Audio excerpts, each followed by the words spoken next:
The year is 2013. Skyscraper bombings are happening all over the world. By the direction of a force called His Voice. 27 years after the 00 Cyborg team disbanded. 007 now works for the British CIS and 002 now works for the USA's NSA after a falling out with the team and Joe. The two agents meet at a bar in New York City to exchange intel about His Voice and Pyunma's findings of a fossil which resembles an angel skeleton possibly being related to it. The intelligence agencies of the world are all whispering about the incidents being related to His Voice, the unknown entity that is controlling operatives of the bombings. Joe Shimamura, who had his memories blocked and reset every 3 years by Professor Gilmore, is now a typical high school student, falsely believing that he has an unseen family and friends due to the augmented reality implanted in his brain. He also has a girlfriend named Tomoe, who seems familiar to him in some way. However, Joe is hearing his voice due to his cybernetic brain. We learn that he was about to plant a bomb at the Roppongi Hills Tower. Until 005 and 003 came to reactivate his memories. Dr. Isaac Gilmore suspects that these were orchestrated by the United States government's National Security Agency, in a bid to regain dominance as a global superpower.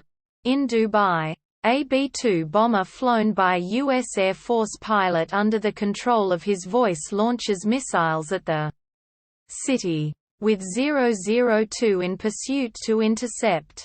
009 appears and uses his acceleration mode to destroy the missiles.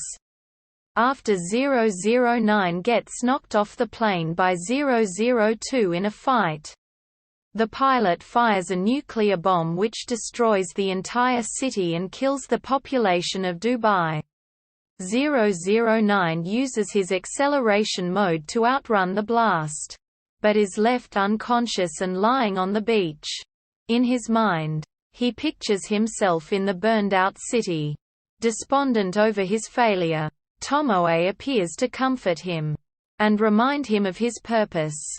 Due to the EMP effects of the nuclear blast, communications are down and the team thinks Joe is dead.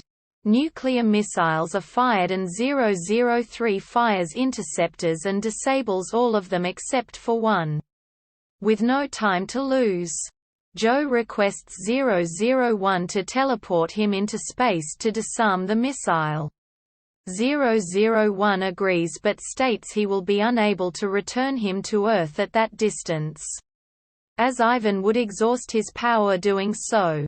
002 flies up to try to help 009 but ends up burning out his rockets and damaging his stabilizers, causing him to plummet towards Earth. Joe then speaks to God and says that while humanity is foolish and causes suffering towards each other, he believes in them because they have such great potential to go beyond those vices and make their dreams become reality. He then pleads to him that the Earth be spared, only for the bomb to detonate in space with Joe on top of it. The light of the explosion forming across. Françoise watches two falling stars, and silently preys upon both. After some indeterminate point of time, Joe finds himself waking up in an apartment in a place that appears to be Venice, and sees Françoise walking across a canal. She explains that he's in her safe house. Jet, Great Britain, and Pyunma also find themselves in the mysterious city, which Dr. Gilmore explains is the world created by His Voice. Back in the safe house, Joe and Fran talk about God for a bit and then the camera pans behind them to reveal that one of the angel skeletons is in her living room as a decoration. The movie's final shot after the credits roll ends with the image of an angel skeleton on the surface of the moon.